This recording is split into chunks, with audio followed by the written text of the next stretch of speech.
एक लड़का और एक लड़की जिनकी उम्र 17 साल होती है, दोनों की दोनों एक दूसरे से हद से ज़्यादा प्यार करते हैं, एक दूसरे के साथ शादी करना चाहते हैं, लेकिन घर वाले इस सब के लिए राज़ी नहीं होते। फिर वो दोनों एक निर्णय लेते हैं, दोनों के दोनों घर से फ़रार हो जाते हैं। फ़रार होकर वो अहमदाबाद जाना चाहते हैं, लेकिन अहमदाबाद से पहले ही बीच में एक जगह रुक जाते हैं और वहाँ जाकर एक होटल ले लेते हैं। फिर बाद ही होटल के मालिक के साथ उनकी कुछ कहासुनी हो जाती है, जिस वजह से दोनों को होटल से निकाल दिया जाता है। उसके बाद वो रास्ते पर पहुंच जाते हैं। वहां पर उन्हें 3 लड़के मिलते हैं जो उनकी मदद करना चाहते हैं, लेकिन थोड़ी दूर रास्ते में उन्हें अपने साथ ले जाते हैं। और जब एक कॉलेज का कैंपस मिलता है, वहां जाकर उस लड़के के मुंह को बंद कर दिया जाता है और लड़की के साथ लगातार 3 से 4 घंटों तक दरिंदगी की जाती है। तो सुबह के करीब 5 बजे होते हैं, लोग बाग मॉर्निंग वॉक करने के लिए वहां पर पहुंच जाते हैं। तो लड़का और लड़की को ऐसी हालत में देखकर आनन फानन में ही पुलिस को फ़ोन किया जाता है।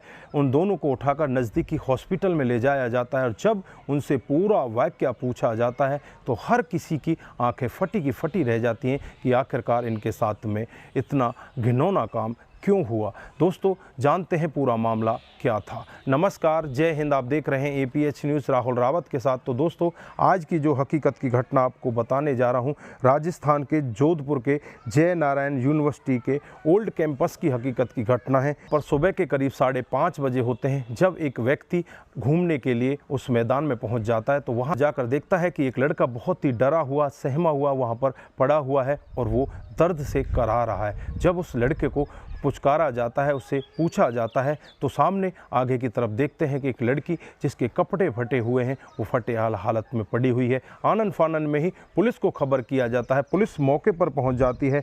जो वहां के DSP होती हैं ईस्ट अमृता सिंह, वो भी वहां पर पहुंच जाती हैं। उन दोनों को अपने साथ बिठाती हैं और उन्हें नज़दीकी हॉस्पिटल में भर्ती करा दिया जाता है। इधर जांच पड़ताल में लग जाती हैं कि इनके साथ में हुआ क्या है, कि दोनों की हालत अभी भी कुछ बयानबाजी करने की नहीं होती। फिर पुलिस अपनी तमाम तरह की कोशिशें करती है, तमाम तरह के CCTV कैमरों को खंगाला जाता है। एक CCTV कैमरे में एक लड़के की शक्ल दिखाई दे जाती है। अब उस लड़के की शक्ल के आधार पर ही अब उनके पास जाया जाता है और जब उनके पास पुलिस पहुंचती है तो उनमें से 3 लोगों को वहां पर गिरफ्तार किया जाता है। वो 3 लोग पहले तो भागने का प्रयत्न करते हैं, लेकिन पुलिस उन्हें धर दबोच लेती है। जब वो भागने का प्रयत्न कर रहे थे तो एक के पैर की हड्डी टूट जाती है, एक की कोहनी की हड्डी टूट जाती है, लेकिन पुलिस उन्हें पकड़ लेती है। उनमें 3 लोगों को पकड़ती है, जिसमें से एक का नाम होता है समंदर सिंह, जो BA का छात्र होता है। दूसरा होता है धर्मपाल, ये भी BA का छात्र होता है। और तीसरा होता है भट्टन सिंह, जो बाड़मेर का रहने वाला होता है,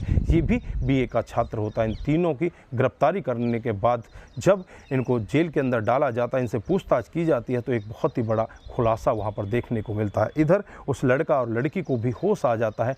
जब उस लड़का लड़की से बातचीत की जाती है तो एक बहुत ही चौंकाने वाला सत्य वो लड़का लड़की बताते हैं। वो दोनों बताते हैं कि हम दोनों एक दूसरे से हद से ज़्यादा प्यार करते थे, हम एक दूसरे के साथ जीने मरने की कस्में खा चुके थे, एक दूसरे के साथ शादी करना चाहते थे, लेकिन हमारे घर वाले इस सब के लिए राज़ी नहीं होते। और फिर हम अपने घर को छोड़कर 16 जुलाई 2023 को रात को करीब 10 बजे निकल जाते हैं। हम जोधपुर पहुंच जाते हैं और जैसे ही जोधपुर पहुंचते हैं, हम यहां पर एक कमरा लेना चाहते हैं। एक कृष्णा गेस्ट हाउस है, उसके अंदर पहुंच जाते हैं। वहां का जो मालिक होता है सुरेश जाट, उसके पास पहुंच जाते हैं। वो हमें 2 अलग अलग कमरा दे देता है और दोनों कमरे के अंदर हम चले जाते हैं। लेकिन थोड़ी देर बाद ही वो मालिक पानी लेकर आता है और उससे कुछ कहासुनी जो लड़की होती है उसकी हो जाती है, उसके साथ वो कुछ बदतमीजी करने लगता है। इधर लड़का भी बाहर आ जाता है और कहासुनी होने के बाद जो उस गेस्ट हाउस का मालिक होता है उन दोनों को बाहर का रास्ता दिखा देता है। वहाँ से वो दोनों बाहर चले जाते हैं। अब रात को करीब 12:30-1 बजे का वक्त होता है। वो जाएँ तो कहाँ जाएँ, वो पैदल चलने लगते हैं। वो सोचते हैं कि हम थोड़ा आगे तक पैदल चलें और कहीं ना कहीं फिर हमें कोई बस मिल जाएगी। लगभग वो कई किलोमीटर का रास्ता तय कर लेते हैं और फिर जो यूनिवर्सिटी होती है उसके कैंपस के पास पहुंच जाते हैं। वहां पर उन्हें यही 3 दरिंदे मिलते हैं। ये 3 लड़के उनसे बातचीत करते हैं, उनसे कहते हैं कि तुम अगर बस से जाओगे तो किराया भी ज़्यादा लगेगा, तुम ट्रेन से जाओ, और अगर रात में तुम इधर उधर ऐसे ही घूमोगे, तुम दोनों नाबालिग हो, तुम्हें पुलिस पकड़ लेगी। हम तुम्हें ऐसा करते हैं कि रेलवे स्टेशन पर छोड़ देते हैं। फिर उनके ही यूनिवर्सिटी के कैंपस के अंदर वो पहुँचते हैं। तो कैंपस के अंदर पहुँचते ही उस लड़के को पकड़ लिया जाता है। उन तीनों के मंसूबे बदलने लगते हैं। उसके मुंह में कपड़ा ठूस दिया जाता है। इधर उस लड़की के एक एक कपड़े को तन से जुदा करने लगते हैं। लड़की चीखने लगती है, चिल्लाने लगती है। उसे बहुत धमकाया जाता है, डराया जाता है। उससे कहा जाता है कि ज़रा भी चीखने की तूने कोशिश की तो तेरे बॉयफ्रेंड को जान से मार दिया जाएगा। उसके बाद वो लड़की चुपचाप ये पूरा दर्द सहन करती रहती है। लगभग 1 बजे से सुबह के 4:30 बजे तक उस लड़की के साथ में वो तीनों दरिंदे दरिंदगी करते रहते हैं और 4:30 बजे के वक्त उन्हें वहीं पर छोड़कर चले जाते हैं। और फिर 5 सवा 5 बजे के वक्त जब एक भला आदमी वहाँ पर मॉर्निंग वॉक करने के लिए आता है, इन दोनों की ऐसी हालत देखकर नज़दीकी पुलिस स्टेशन में खबर करता है और इन दोनों को तुरंत ही हॉस्पिटल में भर्ती कराता है। जो भी व्यक्ति इस मामले को सुनते हैं वो सुनकर एक बार के लिए दंग रह जाते हैं। वो सोचने के लिए मजबूर हो जाते हैं कि आखिरकार हमारे समाज में हो क्या रहा है। दरिंदे, भेड़िया किसी भी तरह कहीं भी ऐसे लोगों को पकड़कर उनका शिकार कर लेते हैं। तो दोस्तों, उन तीनों आरोपियों के खिलाफ मामला दर्ज कर लिया जाता है और दर्ज करने के बाद उन्हें जेल के अंदर भेज दिया जाता है और जांच पड़ताल चली हुई है। उस होटल के मालिक से भी बातचीत चल रही है कि जल्द ही इस सब का खुलासा भी किया जाएगा कि उस होटल के मालिक के खिलाफ भी कोई कार्रवाई होगी या नहीं होगी। ये तो भविष्य के गर्भ में छुपा हुआ है। तो दोस्तों, इस घटनाक्रम पर आप क्या बोलना चाहते हैं? क्या यहाँ पर उन लड़का और लड़की की कमी नहीं थी जो घर वालों की मर्जी के खिलाफ वो घर को छोड़कर इस तरह से भाग रहे थे? वो अहमदाबाद जाना चाहते थे, वहाँ जाकर किसी रिश्तेदार के पास जाते और वहाँ